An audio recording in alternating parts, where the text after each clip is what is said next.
Vítajte pri 6. epizóde podcastu Rôznočinnosť, sprievodca životom multipotenciála, ktorá je druhou časťou najčastejšie položených otázok a mojich odpovedí.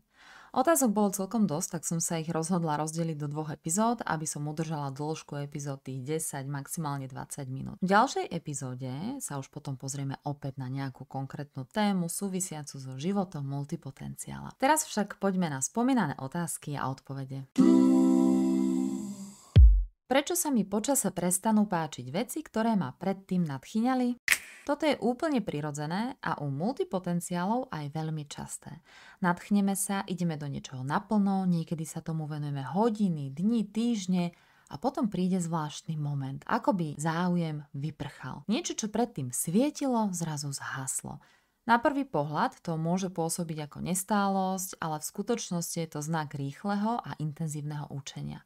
Multipotenciáli majú schopnosť nasávať nové veci veľmi rýchlo a keď sa nasítime, keď už daná vec neprináša výživu, prirodzene ideme ďalej. Predstavte si to ako mentálnu chuť. Niekto dokáže jesť to isté jedlo roky, iný potrebuje každý deň niečo iné. A jedno nie je lepšie ako to druhé. Je dôležité si odpustiť, že niečo nedokončíme alebo nepretavíme na kariéru. Niekedy to, čo nás niečomu učí, nie je vedomosť alebo výstup, ale skúsenosť. A ešte niečo. Niektoré záujmy sa môžu po rokoch alebo aj po niekoľkých mesiacoch vrátiť. Možno v inej forme, možno v inej intenzite a je to úplne v poriadku.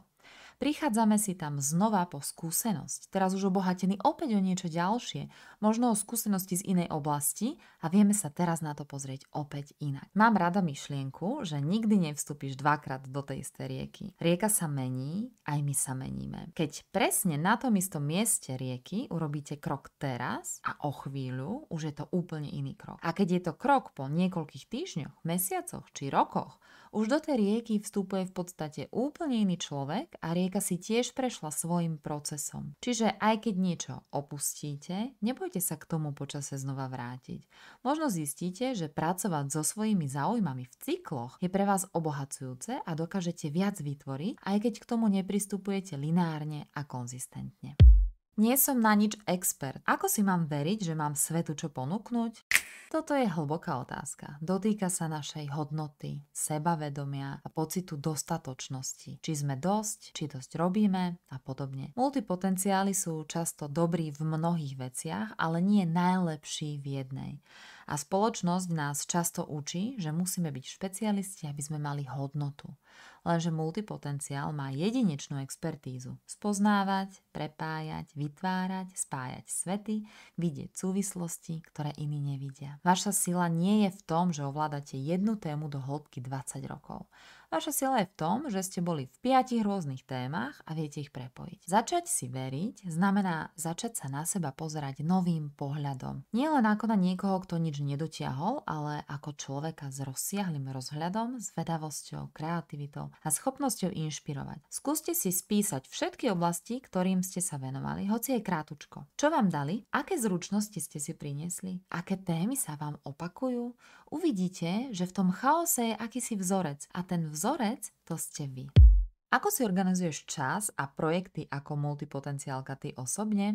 Moje plánovanie sa muselo výrazne prispôsobiť tomu, ako fungujem. Najskôr som v tom veľmi tápala a keď som zistila, že som multipotenciálka, alebo teda počula som prvýkrát o multipotencialite a našla som sa v tom a začala som si o tom viac študovať a zistila som, ako vyhľadávať informácie, že nie vlastne všetko nájdeme pod označením multipotenciál, ale aj napríklad polymát, polyhistor, skener, generalista, renesančný človek, čiže rôzne tieto názvy. A keď som sa začala viacej o toto zaujímať, začala som chápať, že si potrebujem nájsť svoj vlastný systém. Dlho som sa snažila napchať do bežných diárikov a systémov produktivity, ale necítila som sa v nich dobre. Čo mi pomáha, je flexibilná štruktúra, napríklad nastavenie týždňa podľa typov činností, napríklad pondelky na mentoring, útorky na tvorbu obsahu, stredy na učenie, ale bez nejakého fixného nátlaku. Niekedy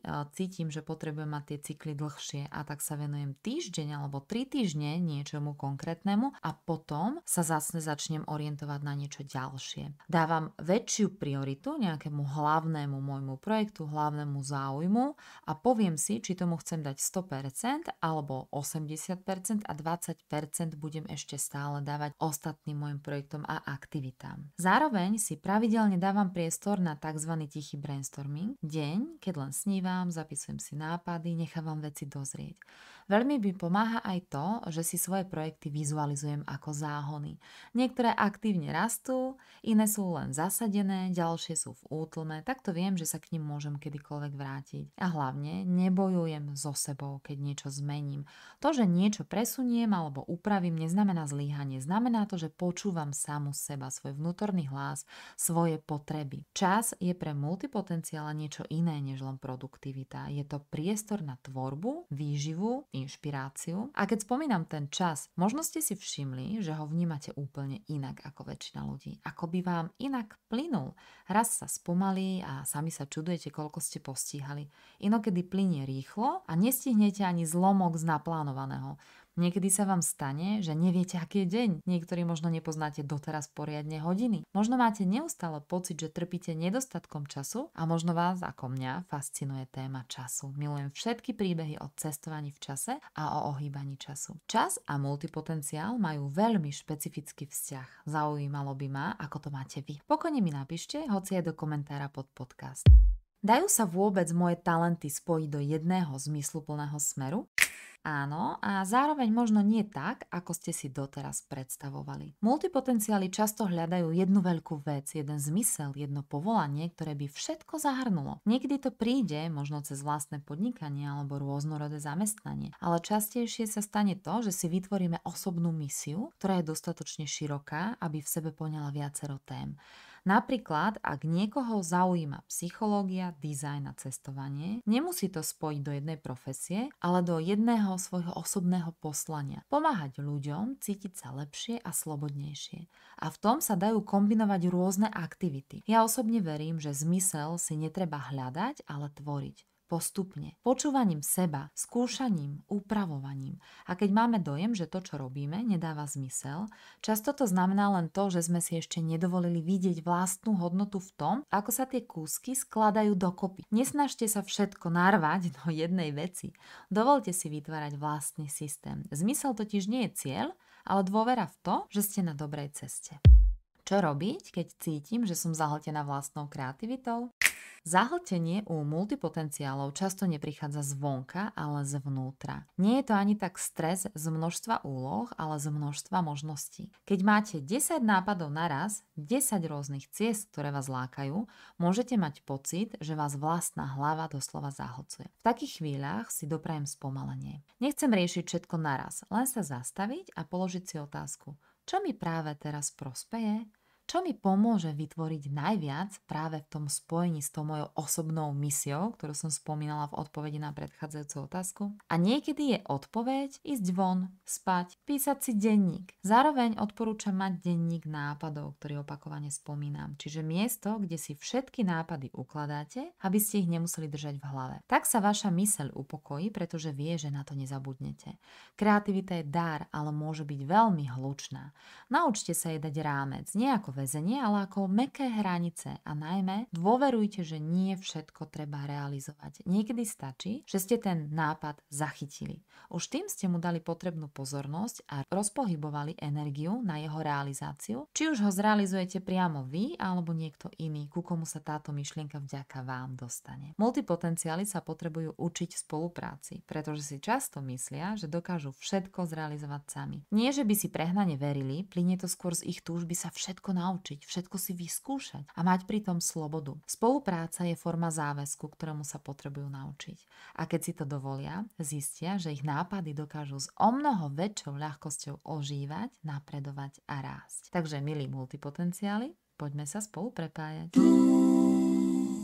Ak vám podcast Rôznočinnosť dáva zmysel, budem veľmi rada, ak ho ohodnotíte vo svojej podcastovej aplikácii, odporúčite niekomu, kto by ho mohol potrebovať, alebo ho zazdieľate na Instagrame s krátkou myšlienkou, ktorá vás oslovila, prípadne na iných sociálnych sieťach. Ďakujem, že ste tu, že ste sa započúvali, že tvoríte svoj život po svojom. Verím, že sa počujeme v ďalšej epizóde podcastu Rôznočinnosť. Prajem krásny a rôznočinný deň.